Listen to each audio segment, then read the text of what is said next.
Alright, I'm going to use this video as a quick way to go over some of the finer points of the inspectable item system. So let's use this poster as the example. Now if you click on it and you go to inspection, this is just from the base object, public, interaction, inspection.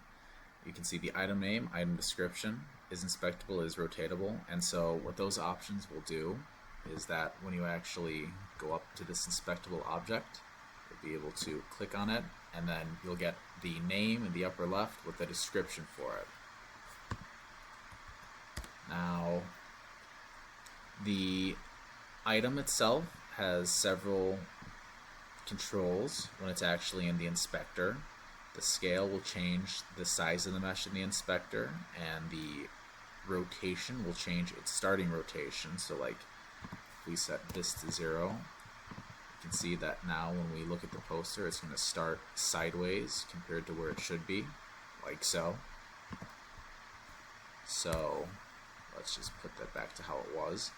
Now for the inspection position, if you can ignore the Z or the X value. This does nothing. So if you change the Y value to become more positive, it's going to move it that way, to the left of the screen.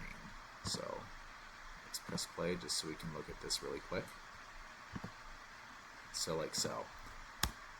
So let's just put that back to 0 for right now.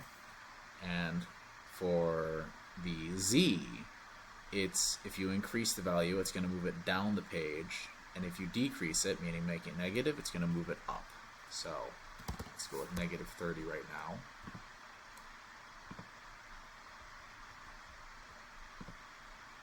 And as you can see, that's changed that object. Now let's just see it one more time over here really quick on these objects.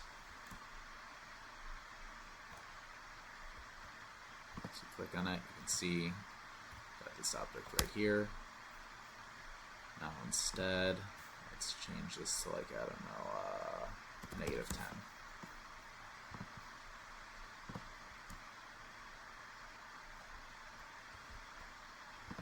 And as you can see, it's moved up the screen. So now let's just go back to this. That's all for the inspection tab. In the mesh tab, you can use this to change the actual mesh of the object itself. So like, let's say that we want to go with a cylinder instead. We can change it to that, but we don't. We want to go with the cube. And so what this mesh offset does though, is that sometimes when we choose an object, it's not going to be centered inside of these collider spheres, and we want it to be as centered as possible. So we can just sort of change this to be a nice round number, like so, and then we can get it to be pretty approximately centered exactly where we want it. Now this item scale will just change the scale of the actual mesh itself. Pretty useful for quick resizing. Now this next tab is going to control generally these spheres. So the outer sphere, which is this one, will allow you to see the outline of the interaction system. So the outer sphere, you walk into it, you're going to be able to see that. And then for the inner sphere, you're also not going to be able to interact no matter how much you click. Then for the inner sphere, once you're up on it, you'll actually be able to click and interact properly and scan, you know, everything, all that. Now, the icon location gets controlled by this, and it can be kind of tedious to set, but the way to make it just a little bit less tedious is that you can click on that billboard within the, it's a child of that parent object that we're interacting with right now, this World Fair poster. So we click on that, and let's say we make this like 100. You can see that now the icon would spawn up there once we actually enter into the sphere. So let's just see that. See, it spawns right up there. So that's at least a quicker way of seeing where the icon is going to be spawning approximately without needing to constantly play and pause. Now this just lets you turn off and on the colliders. Just makes it a little bit less visually messy at a certain point. Now, the audio, also straightforward, just basically lets you control.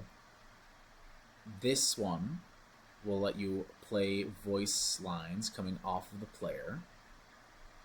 Lets you control the volume here. And this will just change the item audio, which is going to be audio that is stuck specifically on the item. So this can be used for like a quick rustling sound effect, or like if you interact with a music box, then it'll play music at this item's location and space. And the player voice line will follow the player wherever they go. So let's just click the has audio though, because the subject does have audio. I didn't see the mayor or his family outside. Maybe they're all at the fair? So that controls that.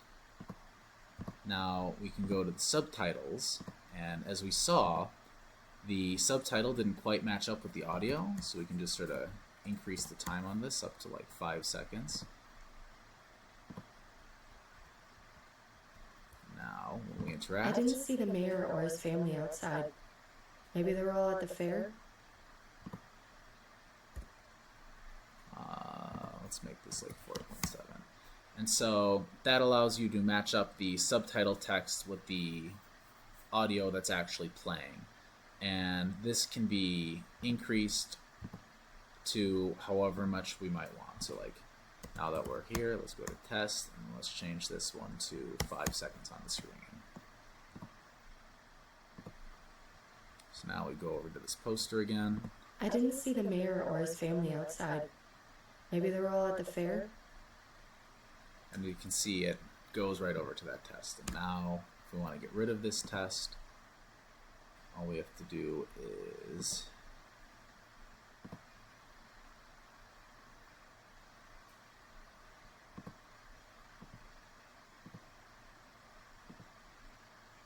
we have to like right click. It's hard on this thing, so like you have to select this down arrow. Sorry, you just have to select this arrow right here, and then you can delete that specific element of the array. And that's all there is to really know with the inspectable item system.